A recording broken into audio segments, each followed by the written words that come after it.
ముకుంద జ్యువెలరీలో వడ్డానం Mela October 4th నుంచి 12th వరకు ఫ్లాట్ 9.99% విఏ ఆఫర్ మీకోసం.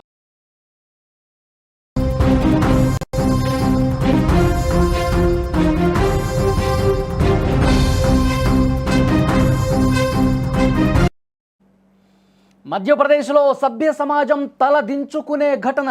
శవంపై లైంగిక దాడి చేసినటువంటి వ్యక్తి ఏడాదిన్నర తర్వాత సీసీ ఫుటేజీలో ఈ దారుణం వెలుగులోకి వచ్చింది. నిందితుడిని అదుపులోకి తీసుకున్నారు పోలీసులు. గత ఏడాది ఏప్రిల్ 18వ తేదీన ఈ ఘటన జరిగినట్టుగా సమాచారం వస్తోంది. మనం మనుషులం అనే విషయాన్ని మరిచిపోయి క్రూరంగా ప్రవర్తిస్తున్నారు సైకో వెధవలు. సభ్య సమాజం తలదించుకునే ఘటన మధ్యప్రదేశ్లో జరిగింది. మార్చురీలో ఒక మహిళ మృతదేహంపై లైంగిక దాడికి పాల్పడ్డాడు. ఏడాదిన్నర తర్వాత సీసీ ఫుటేజ్తో ఆ దారుణం వెలుగులోకి వచ్చింది. బుర్హాన్పూర్ జిల్లాలో ఈ ఘటన జరిగింది. పోలీసులు నిందితుడిని అదుపులో కూడా తీసుకున్నారు.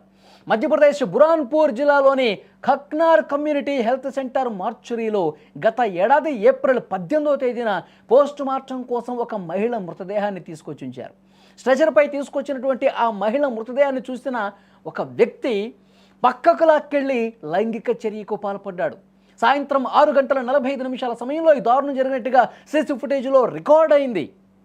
ఏడాది కిందట జరిగిన ఈ ఘటన ఇప్పుడు బయటకు వచ్చింది. ఆ ప్రభుత్వ ఆసుపత్రికి చెందిన మెడికల్ ఆఫీసర్ డాక్టర్ ఆదియా దావర్ 7వ తేదీన స్థానిక పిఎస్లో కంప్లైంట్ చేశారు. ఈ ఘటనను సీరియస్గా పోలీసులు కూడా తీసుకున్నారు. పోలీసులు ఆ నిందితుడి మీద పలు సెక్షన్ల కింద కేసు పెట్టి దర్యాప్తు చేస్తూ ఉన్నారు. బౌరాఘాట్ ప్రాంతంలో తంగియాపట్ గ్రామానికి చెందిన 25 సంవత్సరాల నీలేష్ బిలాలాను నిందితుడిగా గుర్తించి అతన్ని అరెస్ట్ చేసి కోర్టులో ప్రవేశపెట్టారు. ప్రస్తుతం జైల్లో ఉన్నాడు. ప్రభుత్వ ఆసుపత్రిలో మార్చురీ గదిలో నిందితుడు అసలు ఏ విధంగా ప్రవేశించాడు అన్నది ఇప్పుడు చర్చనీయాంశంగా మారింది. దర్యాప్తు చేస్తూ ఉన్నారు. సీసీటీవీలో ఆ రికార్డ్ అయినటువంటి ఆ వీడియో చూసి అందరూ ఒక్కసారిగా కంగు తిన్నటువంటి పరిస్థితి ఉంది.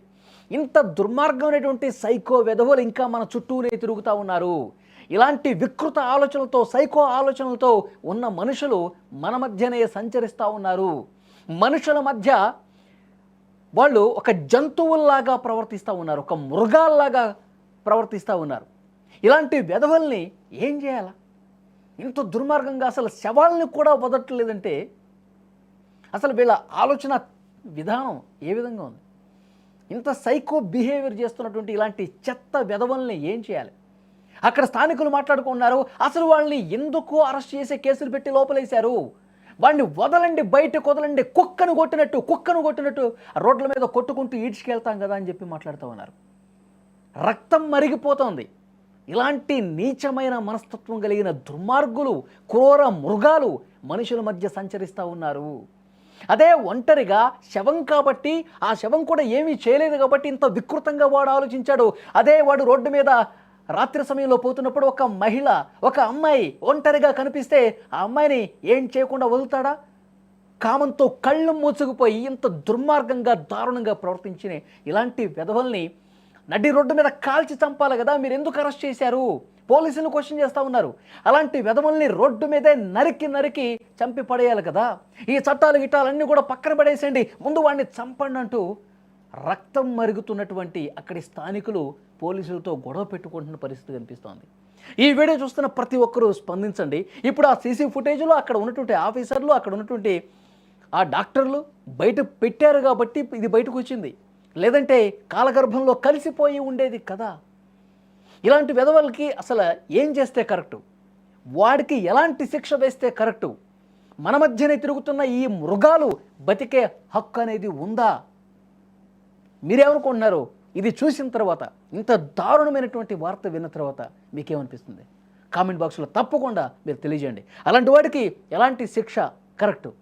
Please comment.